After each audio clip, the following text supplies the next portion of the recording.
You cannot win the war against the world if you can't win the war against your own mind. Self-discipline is the center of all material success.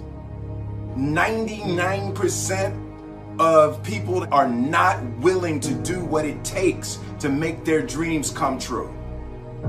The Marines have a saying, everybody wants to go to heaven, but nobody wants to die. And that's just real. At the center of bringing any dream into fruition is self-discipline. Something as simple as food and eating is not about your body as much as it is about your mind. It's getting command of your mind to be able to choose actions that are in your own best interest. A lot of people are just trying to change. A lot of times, like I just did a podcast on habits, right? How to be able to adopt new habits and also delete and get rid of, break bad habits, right? And so a lot of people always want to usually make a change on behavior. They want to get themselves to work out. They want to get themselves to meditate. They want to get themselves to read more each day. They want to get themselves to X, right? Or they want to stop some behavior. They want to stop smoking. They want to stop eating this food. They want to stop, I always tell people, stop checking your phone the first hour of the day. You've heard this many times, right? You win the first hour of the day, you win the day.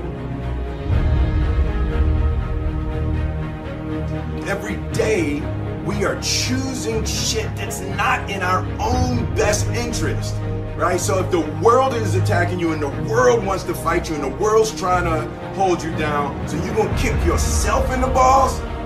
So you're gonna stop yourself from getting what you dream.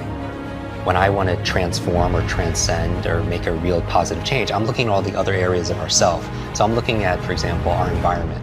Are people setting up their environment to win?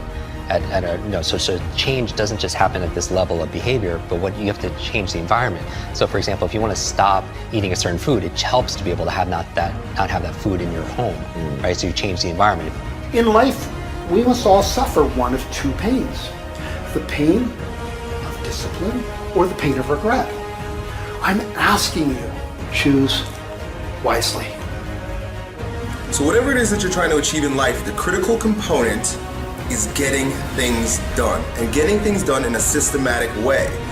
Building the character that's associated with getting things done in a systematic way requires that you become disciplined.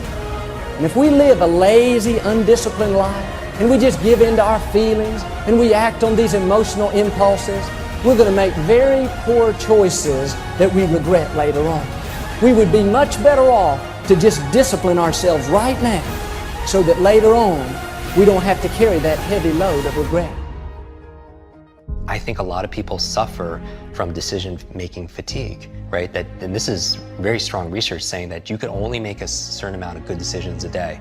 And after that is spent, you can't anymore. And that's really been fine-tuned in the medical field with surgeons and such, in terms of seeing their, where they're making their errors and stuff with early on in the day or later in their days and stuff like that. But we all, as entrepreneurs or as employees and executives or as parents, we all can make a certain amount of decisions. And that's why, people like Mark Zuckerberg or Tony Hsieh, they wear the same t-shirts and sweatshirts all the time because they don't want to spend, use up one of their decisions thinking, oh, what am I going to wear today, right? And so my goal is to streamline my life, put the routines, the first hour of the day and the last hour of the day, I really micromanage to the point where it's habitual. I don't even have to think about it. And then, because those are the times of the day where I can really have the most impact, because later on in the middle of the day, team members need this, there's firefighting this, client needs that. But the first hour, the last hour, I really want to control. So all this really helped develop grit and resilience, in my body, so I could have the ability to persevere. And also, I stand guard to my brain all the time, what goes in. I don't watch like a lot of the negative news and all the market. I really focus, I watch and I listen to your show and maybe a handful of little things I read each day, because I need to keep it positive. I want hope and I'm looking for help. I'm looking for inspiration and also instruction.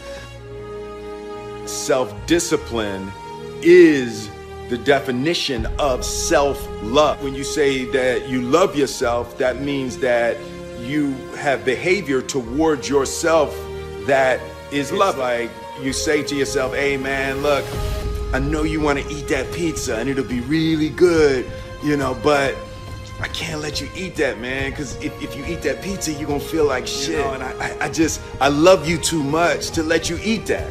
And I think the word discipline has kind of gotten a bad name. We think about it in terms of punishment. I'm not talking about discipline in that way. I'm talking about discipline in the sense that you forego immediate pleasure for the exchange of long-term self-respect. Self-love is when you say to yourself, man, look, I know you and that girl got a real connection. I know y'all vibe, but that's your girl's cousin. So I love you too much to let you do that. Self-love is, hey, look, I know you got a test on Monday, you know. I know you really want to go out with your friends. It's Saturday night, you want to go out, but if you fail that test, you're not going to feel good about yourself. You know, I love you too much to let you go out tonight. Self-discipline is self-love.